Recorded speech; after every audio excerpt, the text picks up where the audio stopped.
Hello Gruelings. I am very excited for today's celebrity picks. My favorite worker in the wrestling world right now is the Spanish god, Sammy Guevara.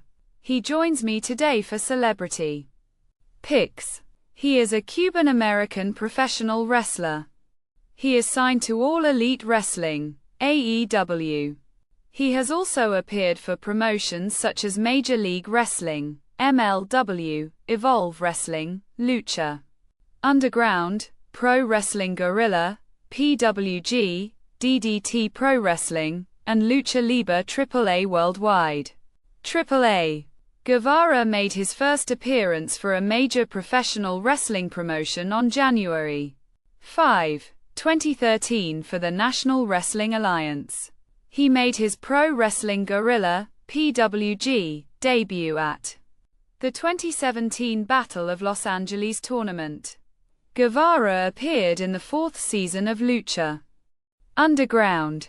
He won the PWFP Ultimate Championship after defeating current champion Raja Naveed in Rumble in Pakistan on April 28, 2019. On December 7, 2017, Guevara made his debut for Major League Wrestling, MLW. He made multiple appearances for MLW's television program, MLW Fusion in 2018. Guevara made his Lucha Libre AAA Worldwide debut at Verano de Escándalo 2018. He won the AAA World Cruiserweight Championship. On February 7, 2019, Guevara was announced to have signed with the newly formed All Elite Wrestling, AEW. At Double or Nothing, on May 25, Guevara was defeated by Kip Sabian. At Fight for the Fallen on July 13, Guevara teamed with MJF and Shawn Spears to defeat Darby Allin, Jimmy Havoc and Joey Janela in a six-man tag team match. On the premiere episode of AEW Dynamite on October 2, Guevara went full heel when he assisted AEW World Champion Chris Jericho, Jake Hager, Santana and Ortiz in attacking Cody and the Young Bucks, creating a group that would become known as the Inner Circle. Later that night, Jericho said that Guevara looked like a Spanish god. Soon, that became his nickname. Sammy recently did a great match with Matt Hardy and he keeps killing it every week on Dynamite and even on Dark. Sometimes, he is the Spanish god, the best in the world. Here are Sammy's favorite horror films. For celebrity picks, Grave Encounters, A Skeptic's Tour of the Supernatural. Or is it The Village Voice? Grave Encounters. Grave Encounters 2, 2012. Rotten Tomatoes. Grave Encounters 2. It follows The Giant Man's Real Identity Explained. Screen Rant. It follows Bird Box Challenge goes viral as Netflix issues danger warning. CNET. Bird Box. Train to Busan budget, box office, cast, reviews, release date, scenes. Story. Train to Busan.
Hello Grulings.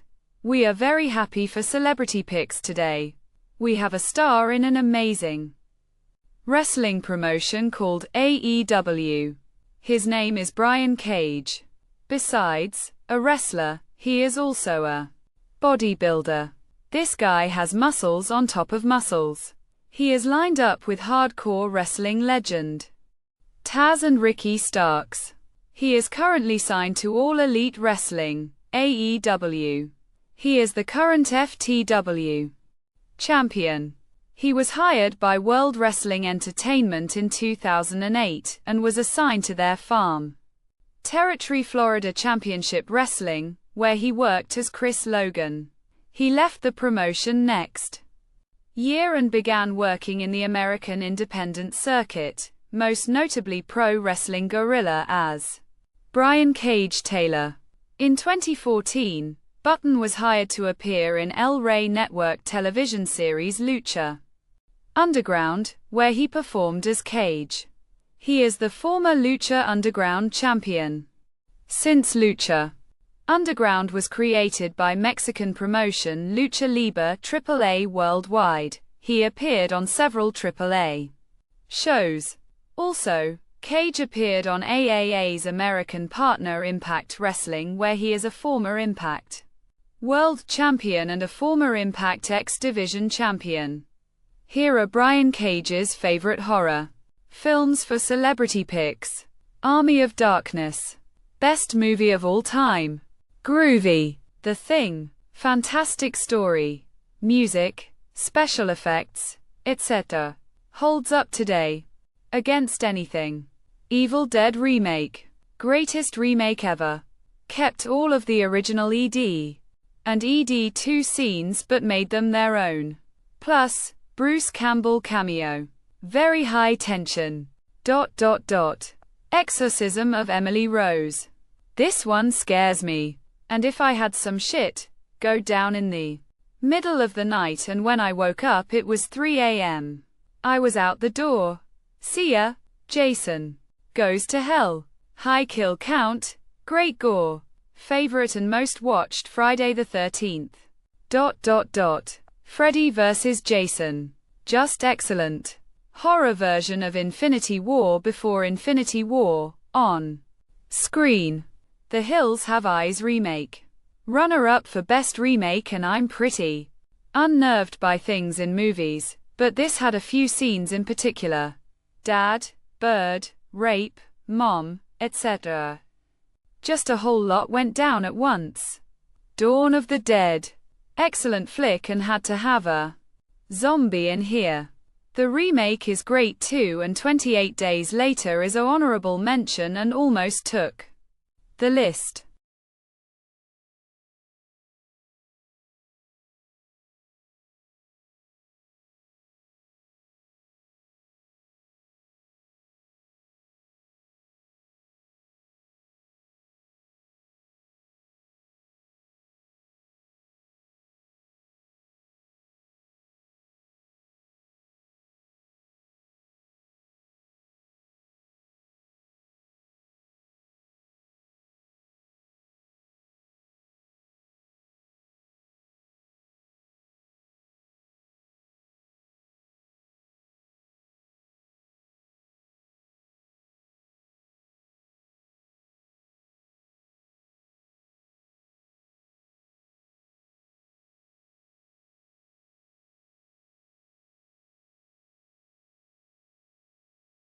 Hello Grulings.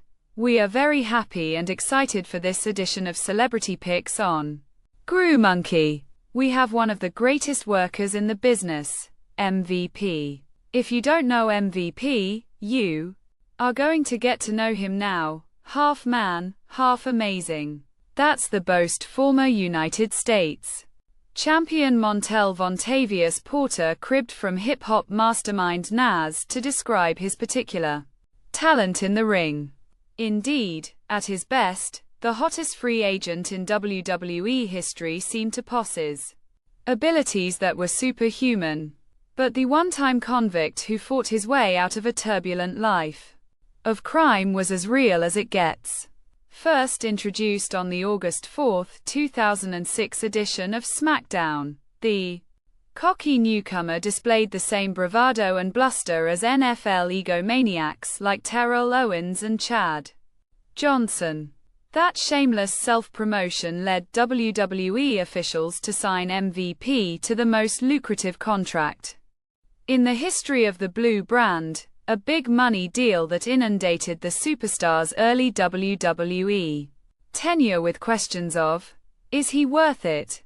Although his unproven arrogance, not to mention the bizarre bodysuit he competed in, did little to endear him to the WWE Universe, MVP proved himself by surviving a vicious series of matches against the demonic Kane and grabbing the United States Championship within months of his debut, a title he held for an astounding 343 days. An ensuing rivalry with Matt Hardy became MVP's claim to fame as the two superstars competed in arm wrestling matches and pizza-eating contests in a never-ending game of one-upmanship. While at odds, the foes unexpectedly won the WWE Tag Team titles, putting two championships in the hands of MVP simultaneously.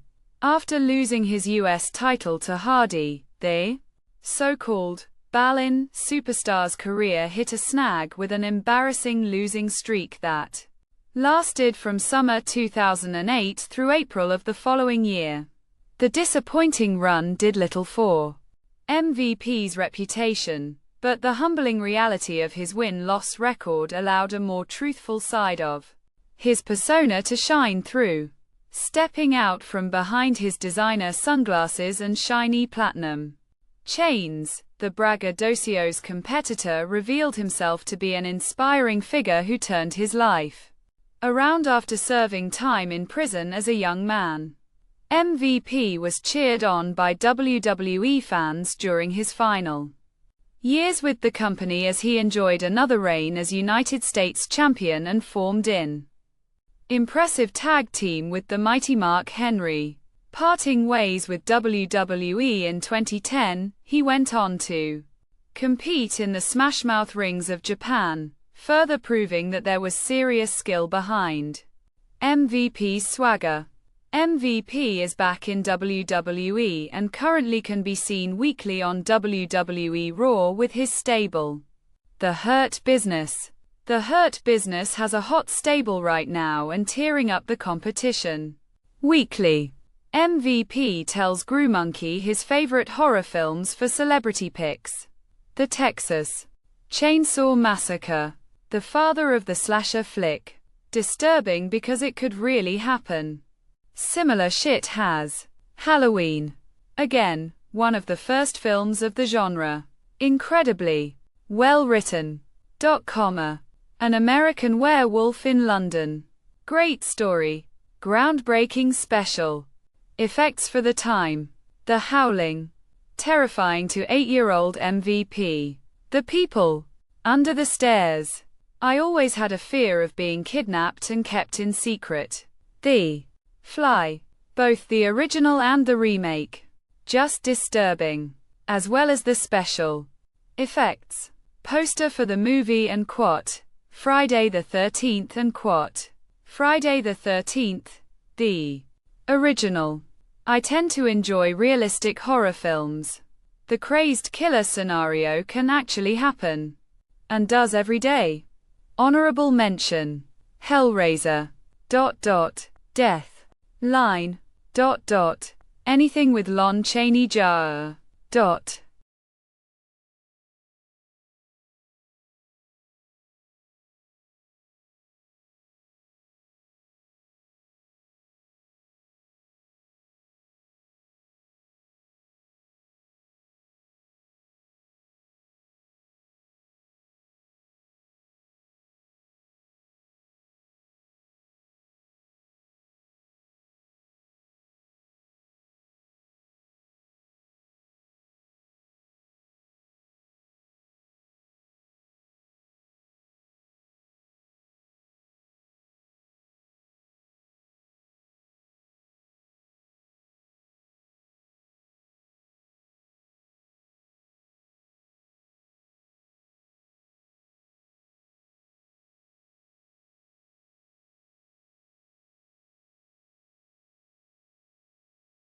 Hello Grulings.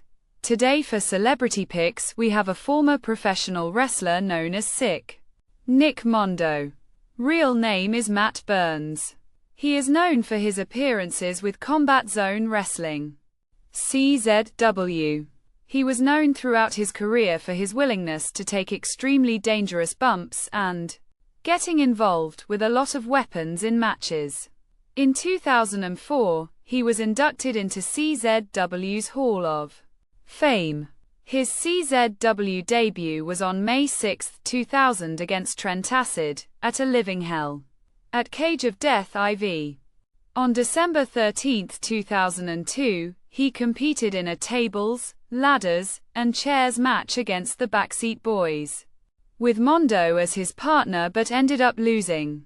The Backseats won in the end with the acid bomb, whilst Blade's head was in the ladder. Mondo failed to capture the CZW Deathmatch Championship three-way with Zandig and Nate Hatred at Live Again in January 2003. He got a victory over Ian Rotten to win CZW's second annual Tournament of Death in July 2003. Burns retired in 2003 after suffering several injuries during his career. He has been featured as a playable character in Backyard Wrestling 2. There Goes the Neighborhood along with Zandig. Burns would make his return to CZW at their Cage of Death 15 internet pay-per-view, as he would run down to the ring to help Lucky 13 during his match against the Forgotten Ones. Afterwards, Rory, Little, Mondo came back out, having been eliminated earlier in the match, shocked to see his idol in the ring again. He then told Mondo that he returned to the promotion to prevent his successor from mutilating himself in his name, and that he had earned his respect. Upon hearing this, Mondo retired from professional wrestling. He is currently signed to All Elite Wrestling, AEW, as a director. Since his in-ring retirement in 2003, he has become a filmmaker, actor, and stuntman. He had directed a video marking the return of Jon Moxley, following his departure from WWE. He also directed the hype video for Moxley's debut in New Japan Pro Wrestling. Burns now is working with AEW as a director. Here are Matt Burns' favorite horror films for Celebrity Picks. Enjoy The Shining. The performances and the flawless camera work here, directed by Stanley Kubrick, really get under your skin. The conversation between Jack and Grady in the men's room has to be my favorite scene of the movie. Revelation descends upon Jack, and there is no turning back from this point. This film has deep underlying menace as well, touching on the slaughter of Native Americans, and a curse that resulted within the Overlook Hotel. The Shining is a film that seems to be no less popular with each new generation. 28 days later, the feeling of danger this film generated really affected me. I credit writer Alex Garland, who later wrote and directed the superb Ex Machina, as much as I do Danny Boyle for this film. Seeing Jim transform from a gentle bicycle courier to an all-out war machine was fascinating. You learn early on that any character can go at any moment in this world. This kept me on the edge of my seat in the movie theater in a way I hadn't experienced before. Let the Right One In. I had been hearing a lot of buzz about this Swedish coming-of-age vampire film throughout the festival scene, so I checked it out. It's somber, chilling, and beautiful. What a work of art, arriving in a unique, unexpected package. The English-language remake, with Chloe Moretz, is also a stunning film. I'd say it's very nearly as effective as the original, which is an impressive accomplishment. The pool scene in the original, wow. A Quiet Place. I admittedly have issues with the end of this film, but it's not enough to keep me from loving the rest of the story. This is a huge accomplishment for John Krasinski, who impressively sheds his Jim from The Office image. The storytelling in this film grabs you from the moment it starts. There is practically no dialogue or music for the first half hour, but the tension is brutal and the setup for what's to come is expertly done. Dr. Sleep. Like many people, I thought, a sequel to The Shining? Really? But this is a more than worthy follow-up, directed with remarkable confidence. The concepts and themes of the original film are expanded with a breadth and depth I couldn't have imagined. The original characters were shockingly recast to expand on the events of 1980, but most of it works. Dr. Sleep pays respect to the original film, but has many more original ideas to sort through. Poor Danny had a difficult childhood, and now he has a difficult adulthood. Evil Dead 2. Is it possible to have more fun with a horror film? Not that I've seen. Bruce Campbell gives a legacy-defining performance, and Sam Raimi is gleefully out of control. Here. Alien. This also happens to be my favorite film of all time. There were just so many breakthrough ideas in Alien and they are still effective today.